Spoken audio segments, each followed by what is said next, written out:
Hi, good evening. Welcome to story2021.co. My name is Sean Smith, and I'm here this evening with Stacy Sherman. Stacy Sherman is an impressive entrepreneur, mom, corporate head of customer experience by day, and runs a Doing CX Right founder and principal. And she is going to talk to us today about digital content and the customer experience. Stacy, tell us about you. You have a lot going on. Oh, and I forgot to mention, she's published all over the place. That's how I met her. Thank you. Yes, I do want to clarify. I'm doing CX right by night, and the reason why I highlight that is because you can do it all. I'm working very hard in a corporation, and then when I'm not there, I'm still doing my passion projects, which happen to be the same of what my job is. So when you can marry your personal time with your day job time, that's when the magic happens and you can do it. That's fantastic. What kind of clients do you work with in your nighttime job? Do you go for small, medium, large? What are we talking about here? It's about people. It's not even about size of anything or industry. It's about people who either want to get into the customer experience field and don't know where to start. It's also people who are like me, who are leading departments and want to elevate their game and take it to the next level and transform their brands, not differentiating by price, but by real CX practices. And and then everybody in between. That's awesome. When did you start this? Great question. It started in 2017 as a blog, literally just a blog that looked like a kindergartner put it together. And it's really funny where it started and where it is now. But there's a point to this, which is that when you're passionate about something, you just start. You don't worry about how beautiful it is or perfection. And if I had taken my own advice, I would have started this blog 5 years earlier. Mhm. Um, so yeah, that's really where it started. And then the branding of me happened organically. That's the key word. It's organically because I wasn't selling and hard selling and I wasn't pushing anything. I was showing up and sharing what I learned and what I knew, not just academically, but on the job of what works well, what is doing CX right. And that's how it evolved. That's awesome. You publish all over the place. You publish on Forbes. Where else do you publish? Yeah, I'm in a lot of different publications. Recently was Psychology Today, Customer Think, Medium, Thrive. There's a couple of others that are about to launch. And I also have a second book coming out, I think in a week or two, a co-authored book that is going to be global, international. And so it's fun. 2020, even with COVID, it didn't stop me. Let's talk about 2020 for a minute. What impact has that had on the people that you work with, or on the demand for digital content, or the demand for customer experience expertise? 2020, yeah, 2020, definitely memorable. I believe that out of bad comes good. And one of the good is much more intentional connections. I work with people all over the globe, and going through this same human experience at the same time globally is is bigger than words can describe. And so what's happened is people started to really connect and talk in basics like, how are you? Are you okay? And Mm. how can I help you? I mean, this is real basic stuff. But where Yeah, but there's we didn't do traditional that before. silos. Before COVID, we didn't start our emails with you know, inquiring into the person's well-being. You remember that? That didn't happen.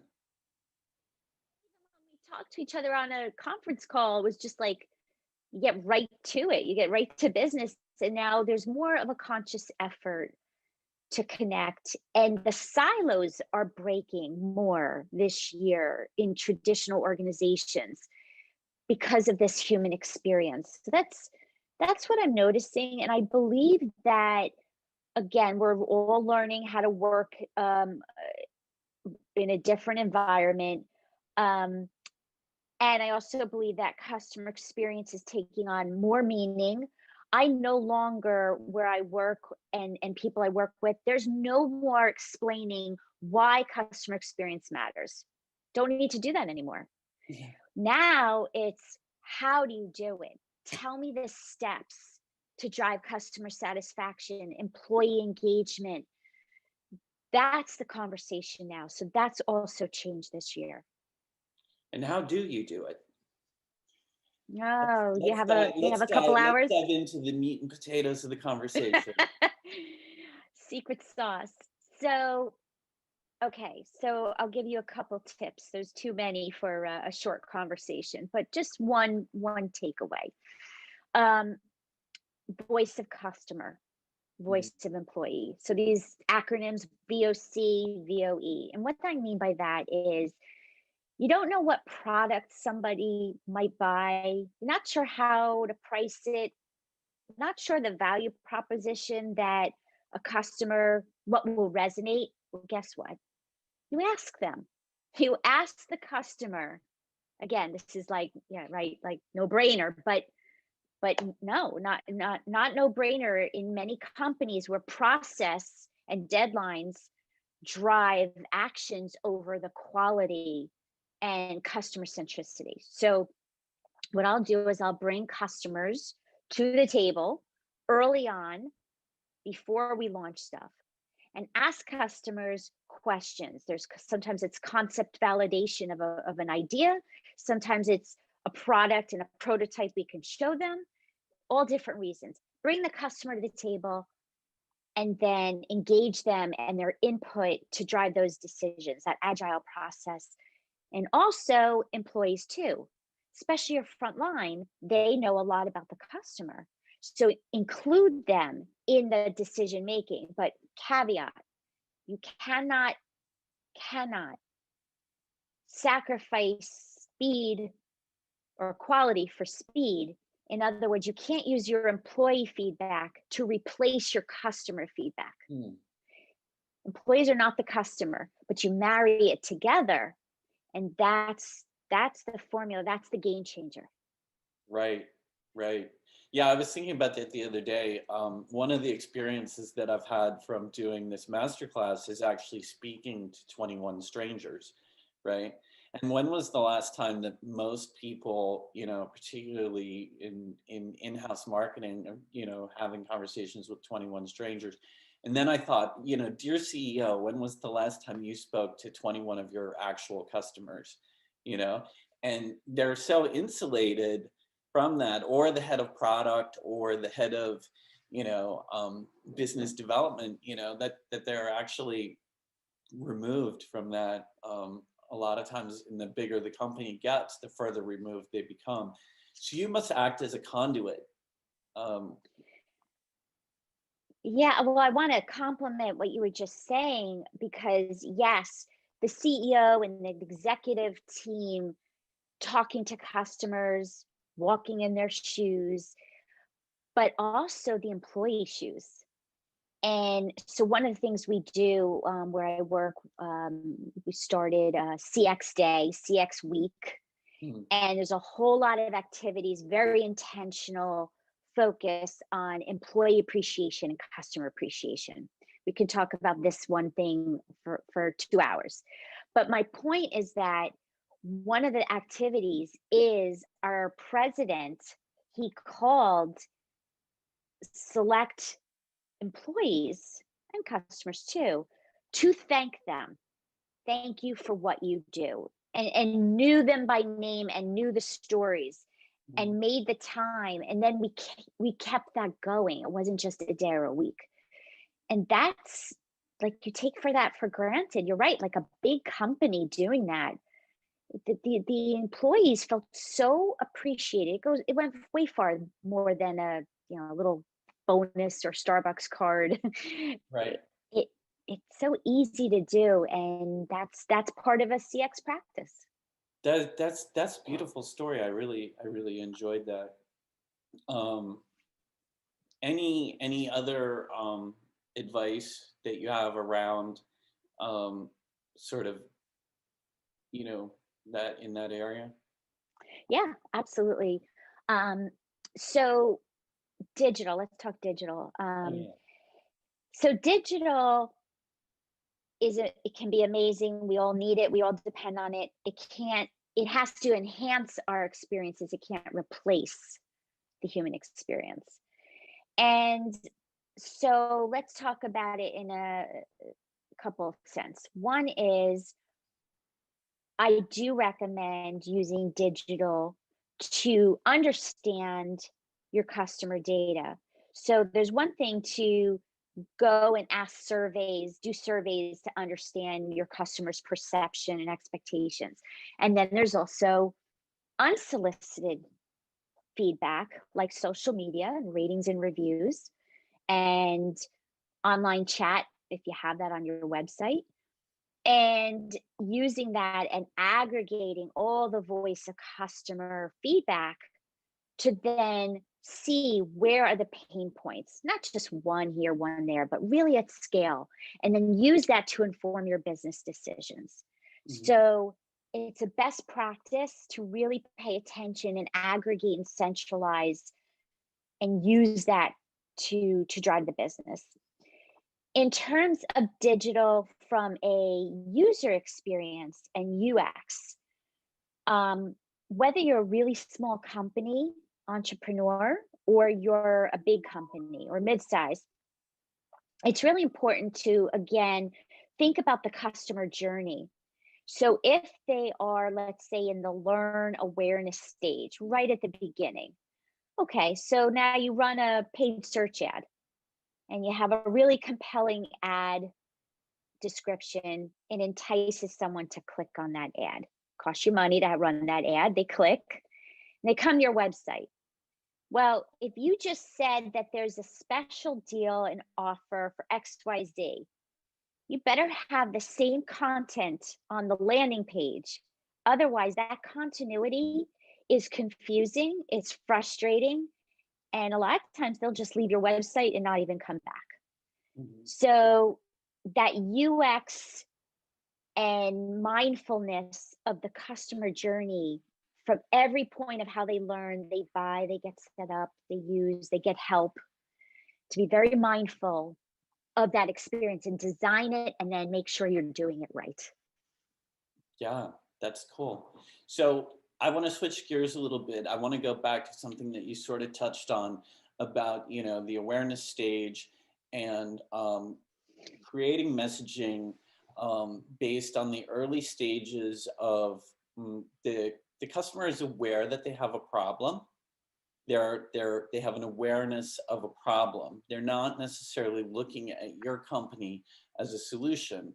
They're saying, or they're not even in the decision making stage or in the shopping stage, but they're aware. You know, I have a problem, and one of my favorite authors writes about mining the objections in the early stages to, well, I can't go on that diet because, I don't have time to cook meals, right? And then going back in and crafting content which addresses the objections to that. So you're dealing with sort of a pre-audience in a sense, that's either in a low awareness stage and even in a resistant stage. Um, have you worked with any companies that have done any of that sort of mining of why aren't they buying? You know? Yeah, absolutely. It's easier when it's a small company because they can make pretty fast decisions. When it's a big company, there's a lot of analysis paralysis sometimes. Mhm. But at the end of the day, when there's really high growth plans, market share, whatever the KPIs eyes are, the fact is that at the end of the day, there's a human, there's a human at the other side.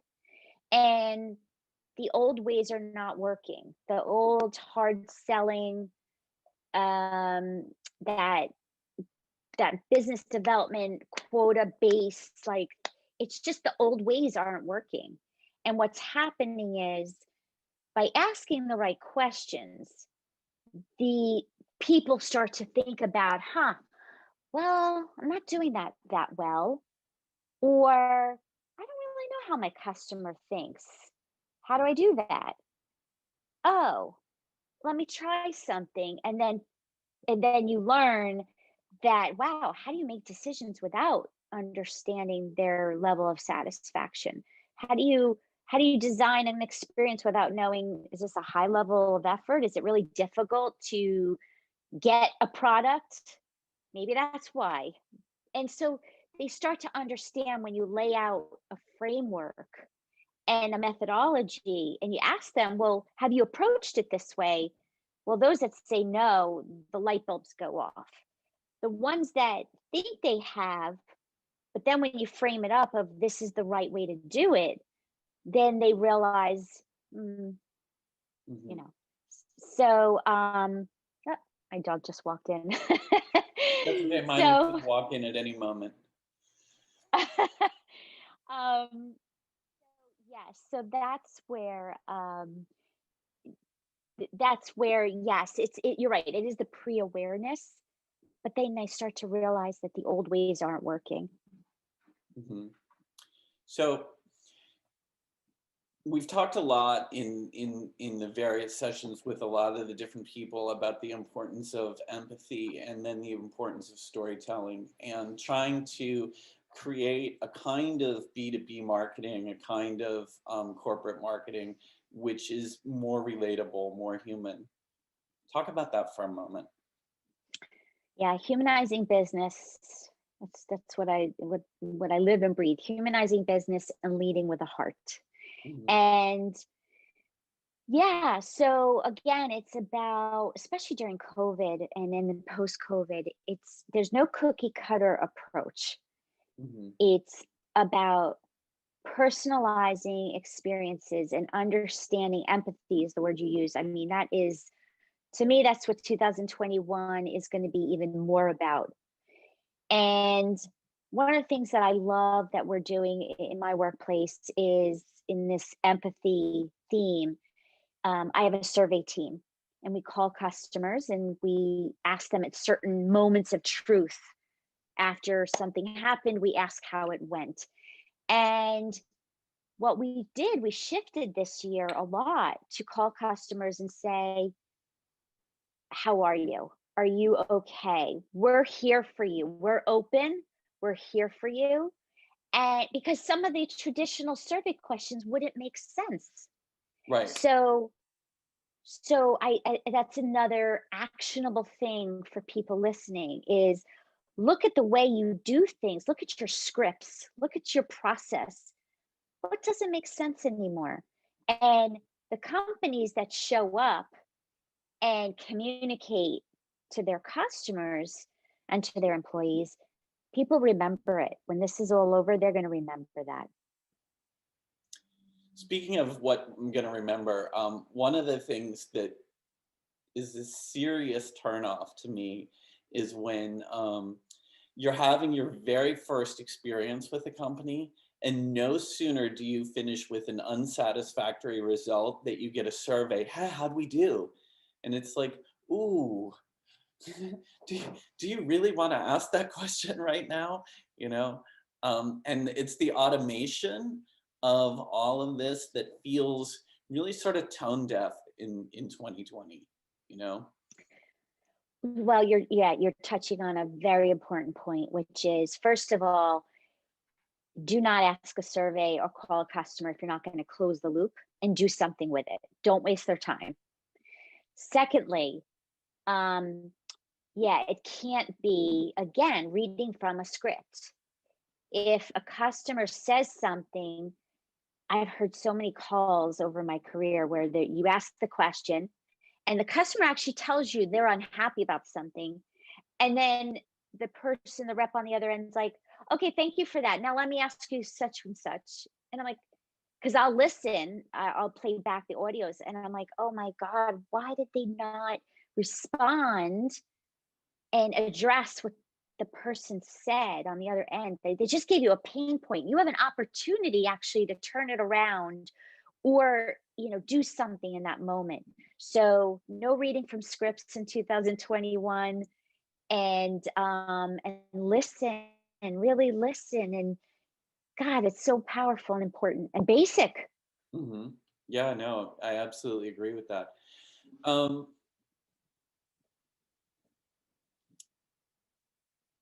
one of the many things that attracted me to your profile, was the amount of publishing that you've done, the amount of speaking that you've done, the social presence that you've created for yourself, for the side business that you're doing. And I think that really speaks to what a lot of the other people on this call are up to, which is creating multiple revenue streams, which is diversifying their expertise, which is monetizing their expertise in new ways. And that's happening.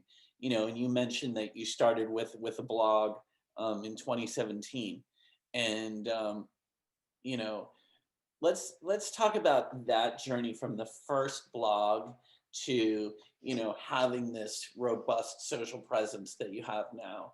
you know how long did it take? What was a breakthrough moment in that part of the journey for you? I'm like, I don't know if this is going to work. Yeah. So the first part is, get over the fear of, and that took a while, but 2017, get over the fear of the technology, Hmm. the podcast technology. Get over the fear that, will anybody actually read what I'm writing? Will anyone actually listen to what I'm putting out there? Just get over that fear, as Nike says, do it, just do it anyway. And so once I jump started that, um, then it evolved. And here's the answer to everything you're saying. And I mean it sincerely, it's not cliche. When you do what you love, the rest works itself out. I'm not I'm not working. Like I'm not working. My day job and my side passion projects, I I don't call it work. I It's what I love to do Hmm. and the value that I'm able to bring. um that's when it comes back. It's a magnet. So it's the opposite of pushing and selling and being me oriented. It's the actual opposite. And that's how it all evolved. All of it 100% was organic. Wow, I like that. Sort of being externally focused rather than internally focused. Don't focus on your ego. Think on, one of my favorite speakers is, think about how you can help your audience. Every day, think about, what can I do to build my audience and how can I help them? Um, And they know, and people know. They know authenticity. They know when you're checking a box. And that's the thing. That's again, I mentioned game changer before, but that is it. Like, if you're not authentic and you're just saying you're customer centric, or you're doing something that you say, yep, did one and done. We're a customer centric culture because we did one thing or we did this. No, it doesn't work like that. It's not automatic. It's not overnight. And it takes a tribe of people, even if you're a small company, but it's like every day, every person counts. mhm. Yeah, no, that's a powerful message, and we certainly talked a lot throughout this thing about the importance of community and developing community. One thing that I don't think that gets mentioned nearly enough in marketing circles, particularly, is there's such a huge emphasis on lead gen and such a low emphasis on customer retention. Talk about customer retention and the value of that in 2020, you know, The value this past year or going forward? and going obviously going forward. But yeah, I think, you know, Yeah, we're almost the going forward's almost here. yeah, New yeah. Well, year. when this airs, this will be 2021. So, Oh, all right. So therefore, there you go. So look back and look ahead. right. Um, Employee retention is a very important topic because if you don't have employees who feel valued, feel included, feel appreciated, which is why diversity and inclusion is such a big topic now too. If you don't have that, the customers see it and feel it too. They Mhm. go hand in hand. So I am seeing a definitely a big transformation in companies giving more focus, not just about inclusion at meetings or inclusion in, I'm putting out a video and making sure it's representative of the different types of people and abilities, but also the experiences. So, like onboarding, onboarding your employees, what the first 90 days looks like, the first impressions, and being very intentional about that. And then the evolution of their time in the job, asking your employees. There's sometimes there's these internal NPS surveys and other satisfaction metrics. So it's just like with customers, you do the same thing with your employees. And by doing that, not only are you asking them for feedback with the right questions, which is a science and an art in itself, but you're doing something. You're not just asking, you're doing something, you're showing them that their voice matters. And so that's where you build the loyalty. That's where you build that culture where they matter and they can show up as who they really are, as their best selves. That's how loyalty happens. Yeah, no, that's fantastic. So I'm thinking that we're going to start to wrap up, but what I want to do is I want to ask you, you know, three important New Year's resolutions for CX. For companies, customers to keep in mind. Like if they had to make three resolutions, or one, let's do one. What would be your number one intention for 2021? I would say start with your people, your greatest asset, your people, your employees, and helping them realize no matter what their job title is, they have a CX job. Hmm. People who are in the front line, a bit more obvious that they have a customer experience role. But even your support back in office people, they own CX too. Hmm. By them helping to support, by the people that are in finance who make it easier for a customer to pay their bill. Everybody has a CX job. It's not one person, it's not one department. So that's where I say that start there. There's a lot of different tactics, but that's if your own in-house people feel the value and their experience is great, they pay it forward. That's good. Tell us about your book before we wrap up. What are you Yeah. publishing next week? Tell us. Yeah. So this is a collaborative book. I did this in the beginning of the year, and now I'm doing it again with a different group of people. That is all about customer experience best practices. Hmm. And what's really cool actually about the second book is that it's being produced and focused overseas, predominantly in Brazil, but then there's some other people contributing the book in other countries. So I'm getting a translation for America, so I can actually read the book and be able to have it where I understand what's on the paper. Um, so that's a really interesting initiative that I got involved in, is really for outside of my home area. Um, and the beauty of that is that customer experience is really reaching far away places. Mm. And the world is embracing this whole experience management and being and delivering better experiences as a boss, as a colleague, as a friend. And there's a movement. There's a real movement, and it's very exciting. That is exciting. And I thank you for sharing that with us today. Before we wrap up, do you have anything that you would like to offer the audience? Tell them how to get a hold of you, where they can find you, or anything like that? Yeah, I welcome the connections. I recommend you go to my website, doing CX right, RIGHT, doingcxright.com, and sign up for my newsletter. You'll get lots of resources and tips on how to be doing CX right, and listen to my podcast, read my articles, and get a free mentoring session with me. It's all on my site.